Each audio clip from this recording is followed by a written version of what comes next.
The following is the video solution from JSDT Solutions.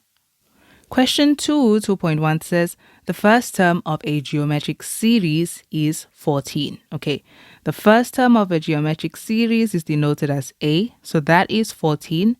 And the sixth term is 448. So they've given us information about T6. This is 448. And the question is to calculate the value of the constant ratio R. Okay, so the constant ratio, we can find this by using the information they gave us here. They've given us information about a term. So we're going to say Tn is equal to, and remember this is a geometric series. So the general term for this is A times R raised to the power of n minus 1.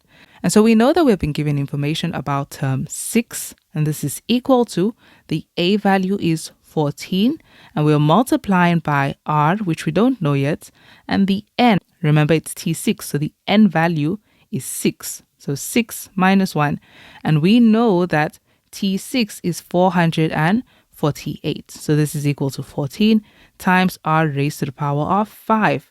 Okay, so to get to R, we can just go ahead and divide both hand sides by 14, and let's see what that gives us. So R to the power of 5 equals 32, and that's a familiar number from question 1. So in this equation, remember 5 is the exponent. So to get rid of an exponent of 5, you fifth root both hand sides. So we'll say the fifth root and the fifth root. Because it's an equation, what you do on the one side, you must do on the other side.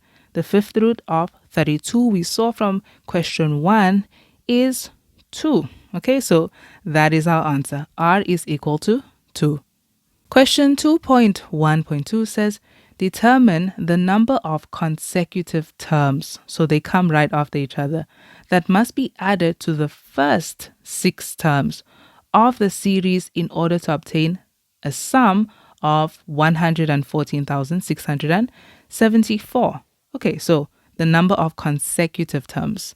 Since these numbers come right after each other and they must be added to the first 6 terms, we're saying the sum of the first 6 terms plus the sum of particular amount of terms would give us a total of 114,674. Okay, so that's what we have here. So in order to find this, what we can do is actually find out together since they are added to this. And they come right after each other. Let's just find out as a whole, the sum of how many terms give us this, okay? So for example, let's say it was the sum of 10 terms. If we find out, oh, okay, it's a total of the sum of 10 terms that gives us this, then it would mean that the amount of terms you added to the first 6 terms would have been 4 terms, okay? Not really the sum of the first 4 terms, but specifically 4 terms you would have added to the first 6 terms to get the sum of 10 terms. That's an example. So let's just find out how many terms do we add up to get this amount first. So that is the sum of series, meaning we're using the sum formula. So we can say Sn is equal to A times R to the power of n minus 1 over R minus 1. Okay, and we know the value of A already, and okay, let's go. So we're trying to find out the sum of how many terms add up to this. So in place of Sn, we'll put 114,674, and we're really just trying to solve for n. Okay, how many terms are we adding? A is, we already know A, it is 14. So we'll say 14 multiplied by R, we found in the previous question it is 2. So to the power of n minus 1 over 2 minus 1, and 2 minus 1 is 1. So this is simply just 14 times 2 to the power of n minus 1 equals 114,674. And then we can divide both hand sides by 14. And that gives us 8,191. So we'll say 2 to the power of n minus 1 equals 8,191. And then if we transpose this 1, it adds a 1 here. So that's 2 to the power of n equals 8,192. So you can make the basis the same since the exponent is missing. Okay, it's an exponential. So we'll say this and just plus 1. And then this number, if you say shift and factorize, what does it do? Okay, we can't really do that here. So 8192 is equal to shift and fact. You see, we get 2 to the power of 13. So this means 2 to the power of n equals 2 to the power of 13. Therefore, n equals 13, right? So what this means is if we take the sum of 13 terms, they add up to this number. But we know that specifically we are adding these terms that we are looking for, the term numbers, to the first 6 terms to get this. So how many terms do you have to add to the first 6 terms to get a sum of 13 terms? That's 13 minus 6, which is equal to 7. So you're adding 7 terms. So therefore, we'll say that 7 consecutive terms were added. So 7 consecutive terms must be added to the first 6 terms, and that is our answer. Question 2.1.3 says, if the first term of another series, okay, is 448, and the sixth term is 14, calculate the sum to infinity of the new series. So the whole goal is find the sum to infinity. We could, it's for 3 marks, but we could go ahead and find that value of r and then find the sum to infinity. But you'll notice that these numbers are familiar because they come from the first question. See how in the first question you have a geometric series. The first term is 14 and the sixth term is 448. This one is in reverse. Okay, so if it's in reverse, instead of it multiplying by 2 like the previous pattern, it's just going to divide by 2. So in the previous pattern, the first term was 14 and the sixth term was 448. And we found out that r was equal to 2, meaning you kept multiplying by 2 in each term to get the next term. You said 14 times 2 to get the next term, and then that times 2 to get the next term. But now it's reversed, okay? That is the first term. So it means that the ratio here is a half. You could have done this, but it would take longer. You can just say, okay, fine, they told us this information. So A is 448, and then say term 6 is equal to A, which is 448, multiplied by r to the power of n minus 1. But we know n is 6, so 6 minus 1, which is 5. And then substitute in place of T6, 14, and you would have been able to solve for r as a half. Okay, but we can also just do it like this as well. So this is from observation. And now that we know the value of r, we can see the value of a, the first term, we can find the sum to infinity. The sum to infinity is equal to a over 1 minus r. Okay, and it makes sense that they had to reverse it because we couldn't have found the sum to infinity of the previous one. The previous one was multiplying by 2 every time, meaning it was diverging. But if we keep multiplying each consecutive term by a half, it will converge, and so we can find the sum to infinity. So sum to infinity is equal to a is 448 over 1 minus the constant ratio of a half. And we can just find out what exactly this is. Okay, so it's just going to be double of that since that becomes a half. So that is 896, and that is our answer. Question 2.2 says, if the sum, okay, we're using sigma, if the sum starting from p equals 0 all the way to p equals k of a series with this general term, and we can see that this is a linear, okay, because this is a linear expression.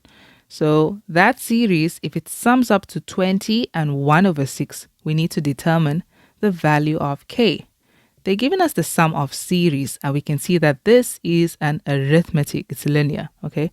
An arithmetic series. So we are going to use the sum formula of an arithmetic series, which looks like this, or it could look like this. But we use this one specifically when we know what the last term is. And we don't really know what the last term is. We just know what this sums up to, okay? Because k is missing. So we're going to use the formula with the constant difference. And now we can see the individual things that we need to find. We need to know what n is. Now remember, n specifically stands for the number of terms. To find the number of terms, here's a formula you can use. You can just say the top value minus the bottom value, that's k minus 0, plus 1. So this is just going to be equal to k plus 1. For number of terms, we're going to use k plus 1. Here's the reason. You see, some series do not start naturally, like this one, okay? Normally, series start from the first term. So if I said it ends at 6 and I asked how many terms are there in this pattern, there would be exactly 6 terms because P1, 2, 3, all the way to 6. But if I decided to start at something like 0, then how many terms are there here? There are actually 7 terms because you have to count P equals 0, P equals 1 to 6, which is already 6 terms. So do you see now that this is 7 terms? Okay, and that is why you can use this formula to find the number of terms. Top minus bottom plus 1. Okay, great. We know what n is. What else do we have to find? We have to find the value of a. So what is a? You find a by substituting the first p value into the general term. So we'll find a by saying 1 over 3. In place of p, we'll say 0 plus 1 over 6. And so a is equal to 1 over 6. And we have found a as well. And then we have to find d. Okay, so d, you can go ahead and find term 2 and say term 2 minus term 1 to find the difference. But this is already in the form of dn plus c. So your difference stays the same. It's not going to change. It's 1 over 3. So it is 1 over 3. This is the way you would learn the arithmetic sequences in grade 10 and grade 9 and so on. Okay, so do you see that we have everything we need now? And we even know the total sum of the series is 20 and 1 over 6. I'm just going to put this on this side instead. Okay, so we are saying the sum of the series ends up being 20 and 1 over 6, which will convert, is equal to, and we have n over 2.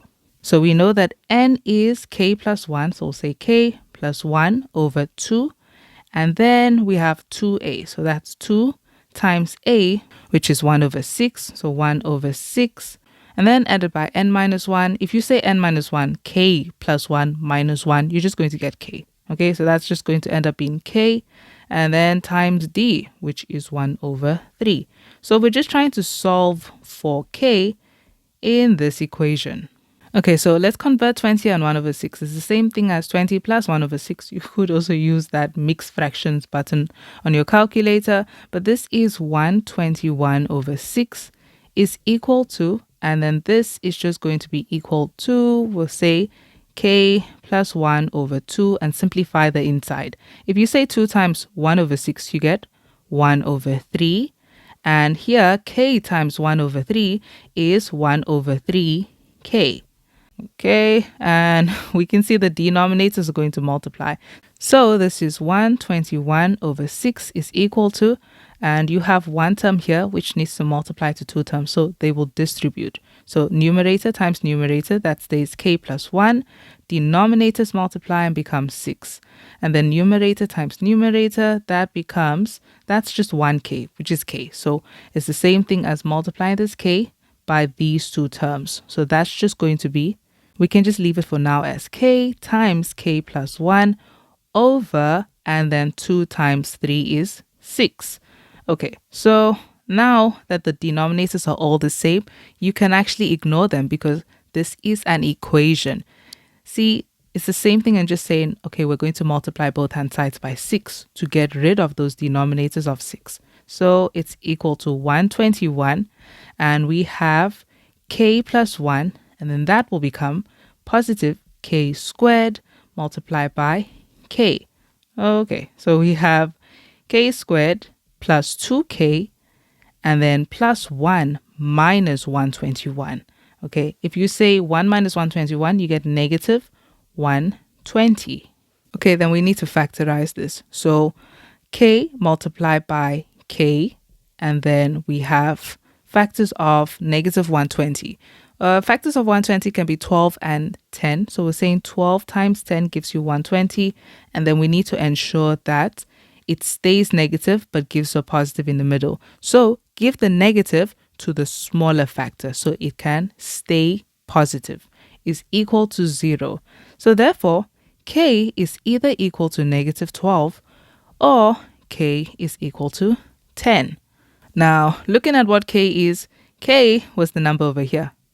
Okay, if we started at 0, we are moving forward, so k can't be negative. So k is going to be equal to positive 10. So we'll say therefore k equals 10 and it's not equal to negative 12. And that is the answer to the last question in question 2.